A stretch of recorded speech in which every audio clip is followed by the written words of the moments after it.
Sejarah makam Butuh. Butuh berasal dari nama Ki Ageng Butuh, yaitu nama lain dari Ki Ageng Kebokenanga yang merupakan ayah dari Raden Jaka Tingkir. Pada awalnya, semasa Ki Ageng Kebokenanga menjadi Adipati Pengging menggantikan ayahnya Ki Ageng Handayaningrat, beliau diperintahkan menghadap ke Kerajaan Demak, di mana Pengging termasuk dalam Kesultanan Demak setelah Majapahit. Namun Ki Ageng Kebokenanga tidak berkenan menghadap Raja Demak dengan alasan tersirat, yaitu tidak menentang perintah raja. Termasuk beliau ingin memurnikan sikap menghadap hanya dilakukan kepada Tuhan Yang Maha Kuasa. Karena dianggap tidak mematuhi perintah Raja Demak, maka diutuslah Sunan Kudus, yaitu Raden Ja'far Shadiq, untuk menjemput paksa Ki Ageng Kebokenanga. Sesampainya di Kadipaten Pengging, Sunan Kudus menemui Ki Ageng Kebokenanga dan menyampaikan amanah Raja Demak. Namun Ki Ageng Kebokenanga tetap pada pendiriannya dengan alasan yang hanya dipahami oleh mereka berdua, yaitu ngadepe ati iku mung marang zat kang murbeng dumadi, menghadapkan hati hanya kepada zat yang Maha Esa. Keduanya mencari solusi agar perintah raja terlaksana dan persahabatan tetap terjalin, serta rakyat tidak menjadi korban perselisihan atas kebijakan Sunan Kudus. Atas kebijakan Sunan Kudus muncul solusi agar Ki Ageng Kebokenanga pindah meninggalkan Pengging. Kemudian sekitar area tersebut akan diberi tanda bahwa Ki Ageng Kebokenanga telah tiada. Solusi tersebut disetujui Ki Ageng Kebokenanga supaya kepentingan negara lekas kondusif. Lalu Ki Ageng Kebokenanga berangkat bersama dengan sang istri ke arah timur. Sampailah mereka pada suatu daerah yang masih berupa hutan dengan beberapa penduduk setempat. Ki Ageng Kebokenanga memperkenalkan diri kepada penduduk dengan nama Butuh, karena kepindahan dilatar belakangi oleh Ki Ageng Butuh yang membutuhkan ketenangan dan kedamaian, baik ketenangan dari negaranya maupun ketenangan dirinya. Seiring berjalannya waktu, penduduk kampung akhirnya mengetahui bahwa Ki Ageng Butuh adalah ayahanda dari Raden Jaka Tingkir.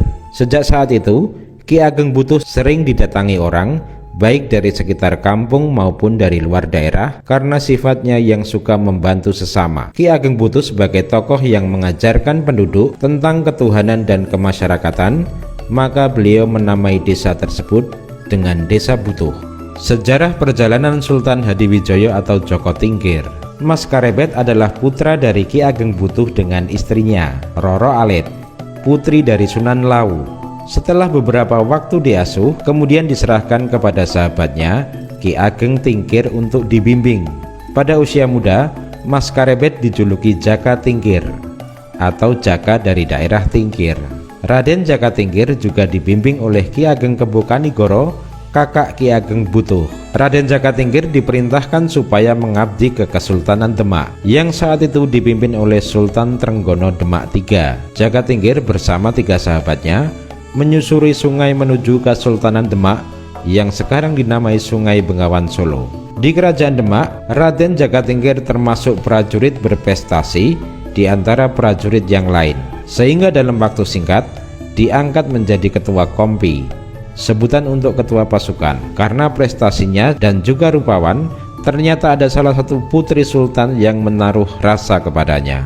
Namun demi menjaga kehormatan, kerajaan cenderung mencegah hubungan mereka berdua.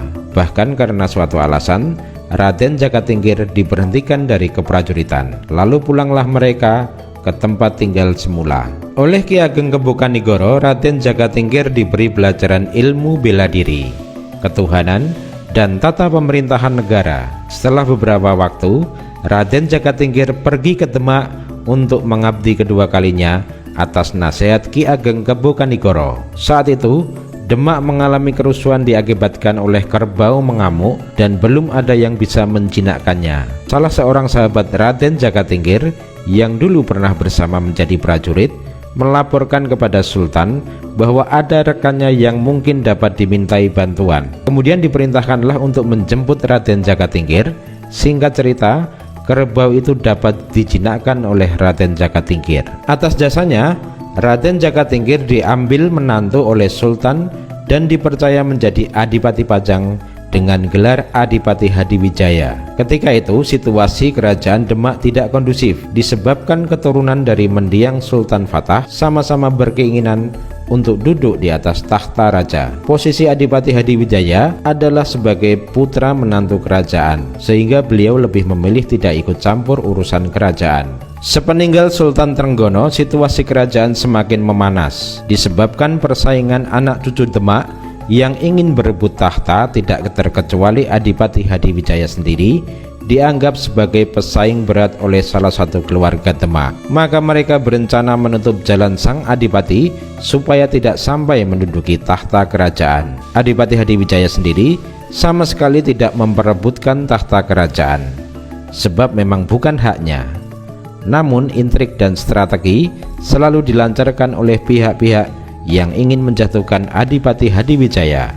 Mengetahui hal ini, Adipati Hadiwijaya sendiri tidak ingin melakukan perlawanan, sebab wani ngalah iku luhur wekasane. Ketika diancam akan disingkirkan, beliau tidak menggunakan kekuatan bala tentara untuk menghadapinya, sebab yang dihadapi bukanlah musuh, namun satu keturunan dari anak cucu Prabu Brawijaya V Majapahit. Dalam suatu penyerangan, Adipati Hadiwijaya justru dibantu oleh penasehat dan pengawalnya untuk mengatasi permasalahan ini. Beliau tidak menaruh kebencian kepada orang-orang yang memusuhinya, sebab pada dasarnya semua manusia bersaudara dan saling memberi manfaat. Bermusuhan tidak akan menyelesaikan masalah, bahkan justru akan memperkeruh persoalan.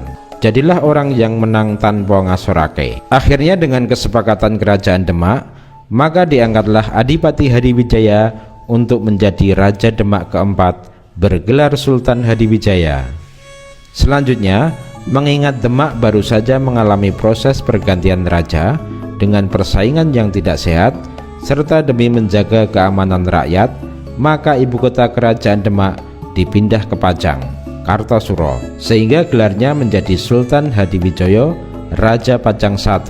Selama kurang lebih 40 tahun, beliau menjadi raja dengan programnya yang merangkul semua kalangan, mulai dari orang tua, keluarga kerajaan, prajurit, para penasehat, dan rakyat dengan tidak membeda-bedakan latar belakang keyakinan, suku dan kasta.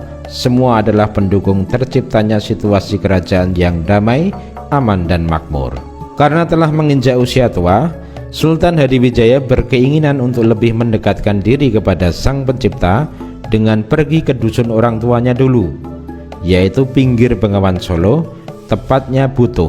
Di Butuh inilah beliau meninggal dan dimakamkan satu komplek dengan makam orang tuanya, Ki Ageng Butuh bersama istrinya. Salah satu peninggalannya adalah Masjid Butuh. Dulunya pemakaman Butuh masih seperti umumnya.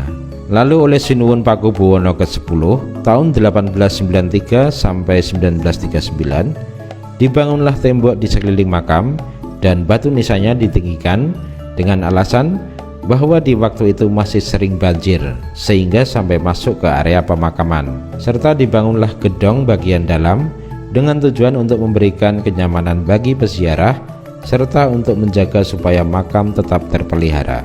Sebab makam merupakan bukti otentik sejarah. Pemugaran dilakukan kira-kira tahun 1930. Di Butuh terdapat masjid yang diberi nama Masjid Butuh sesuai dengan nama pendahulu di daerah tersebut, Ki Ageng Butuh. Pada mimbarnya tertulis angka Arab 1852 yang menunjukkan bahwa keberadaan masjid itu diperkirakan sebelum tahun itu.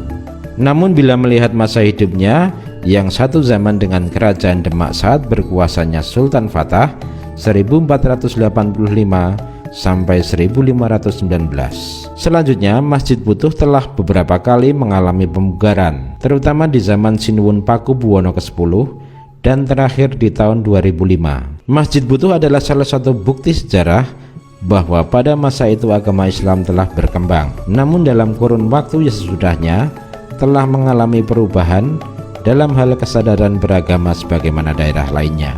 Maka ini adalah tugas kita bersama untuk meningkatkan kesadaran beragama.